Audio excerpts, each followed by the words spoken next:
Adakah Islam mengkhususkan satu jenis sistem pemerintahan? Soalan yang menarik, bukan? Sebelum saya jawab soalan ini, kita lihatlah secara rambang dulu, apakah jenis-jenis pemerintahan yang ada ya, dalam sejarah manusia. Kita boleh sebut monarki sebagai contoh, sistem beraja. Sistem beraja ni sistem yang dianggap sebagai satu sistem turun-temurun. Bapa raja turun kepada anak ataupun keluarga, ya, dan diturunkan. Tak kiralah sama ada dia layak ke, dia tak layak ke, dia berkemampuan ke, tidak berkemampuan ke, kuasa itu harus kekal dalam keluarga tertentu. Itu dia panggil sebagai sistem monarki. Ada yang panggil sebagai demokrasi. Ya. Demokrasi pula sistem di mana kedaulatan itu pada majoriti. Majoriti yang menentukan apa yang betul, apa yang salah. Siapa yang layak jadi pemimpin, siapa yang tidak layak jadi pemimpin. The rule of the mob lah, senang kata. Ada yang dibagi teokrasi. Teokrasi pun ada macam-macam jenis, tapi secara intinya teokrasi itu adalah sistem pemerintahan yang menjadikan Tuhan dan ajaran Tuhan sebagai sumber perlembagaan tertinggi. Ia termasuk sistem papacy, Pope di Vatican City, termasuk juga sistem khilafah Islam, okay, dan beberapa lagi model-model yang lain. Kalau kita lihat, kita boleh rumuskan kepada tiga ini saja sebenarnya. Kita boleh rumuskan kepada, walaupun kalau nak masukkan dictatorship ataupun autokrasi, tyranny, ya, itu saya rasa boleh dimasukkan dalam sistem kita kata pemerintahan individu lah. Satu individu yang menguasai terlalu banyak perkara dalam negara. Tapi saya suka melihat kepada tiga ni saja, monarki, demokrasi ataupun teokrasi.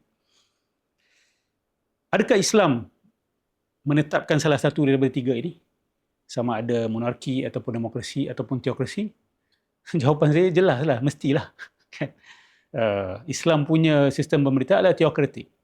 God is at the center, God is the source of authority, dan Tuhan adalah punca perundangan, punca executive power. Of course, sudah tentu mandatnya datang daripada Allah SWT juga. Judicial power juga datangnya daripada mandat yang Allah SWT berikan, dan apa kita sebagai yang menetapkan undang-undang itu sendiri juga adalah Allah Subhanahu wa taala. So it is theocentric. Dia berkisar di sekeliling Tuhan. Perundangan Tuhan, kepercayaan kepada Tuhan. So it is theocratic. Tidak ada demokrasi sebenarnya di dalam sistem pemerintahan Islam sepanjang sejarah. Dan monarki diterima kerana tuntutan keadaan. Kerana tuntutan keadaan. Dia bukanlah satu sistem yang ideal di dalam Islam. Tetapi selagi mana sesebuah sistem monarki itu menetapkan hukum Allah Subhanahu wa taala, mengikut panduan Islam dan menetapkan panduan Islam kepada rakyatnya, dia masih boleh diterima. Sebab titik utamanya adalah apa? Beriman kepada Tuhan dan menetapkan undang-undang Tuhan di atas muka bumi ini. Kenapa demokrasi ditolak? Kerana demokrasi ini, dia kalau kita lihat, manusia itulah menjadi Tuhan. Kan? Majoriti itulah yang menjadi Tuhan. Kalau majoriti nak menghalalkan seks songsang, boleh. Sebab sumber perundangan datang daripada mereka. Kalau majoriti nak mengharamkan seks songsang, mereka boleh buat. Mereka nak halalkan arak, mereka boleh buat. Mereka nak haramkan arak, mereka boleh buat. Bergantung kepada masyarakat yang di mana awak datang daripadanya. Ada majoriti yang suka arak, ada majoriti yang tak suka arak. Jadi, undang-undang itu berdasarkan kepada pemilihan majoriti. Sudah tentu ia tidak selari dengan Islam. Bagaimana manusia, tak kiralah seorang manusia ataupun sejuta manusia, bagaimana ada hak untuk override ataupun memadamkan perintah Allah Subhanahu wa taala, sudah tentu tidak ada. Dan kalau kita perhatikan dengan mata yang betul dan fikiran yang dalam, kita akan dapati bahawa rata-rata keputusan yang dibuat oleh manusia awam secara beramai-ramai, dia membawa kepada kesongsangan dan penyelewengan banyak perkara. Saya tak kata semua pendirian majoriti itu salah, tidak. Tetapi jikalau mereka diizinkan untuk menjadi penentu yang benar dan yang salah, biasanya pemilihan mereka itu tidak betul dan tidak tepat. Okey? Sebab tu dalam Islam, pemilihan yang dilakukan kepada pemimpin ni biasanya datang daripada kumpulan-kumpulan tertentu. Perkumpulan yang dianggap sebagai pakar dalam bidang kepimpinan. Pakar kepimimpinanlah yang akan pilih pemimpin. Dia tidak diserahkan kepada sesiapa sahaja, tak kiralah seorang ataupun majoriti. Dia akan diserahkan kepada ahlinya. Ahlinya yang akan memilih siapa yang layak menjadi pemimpin.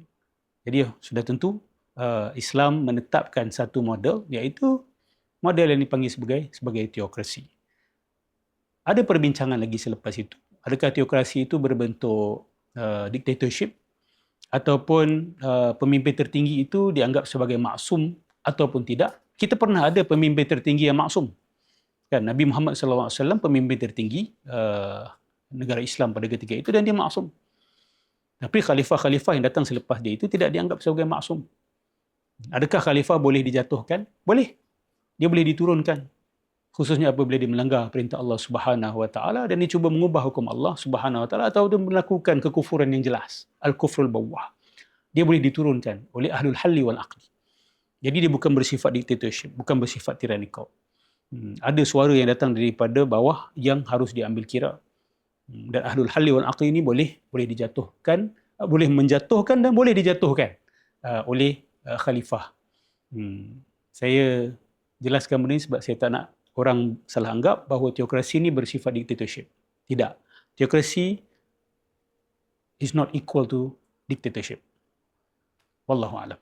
Sahabat-sahabat sekalian, memandangkan saluran ini adalah saluran yang baru, maka saya meminta dan memohon daripada sahabat-sahabat sekalian untuk menyokong dengan subscribe, like dan juga share, kongsikan kepada orang-orang lain, kepada keluarga masing-masing, kepada kawan masing-masing supaya manfaat ini lebih meluas.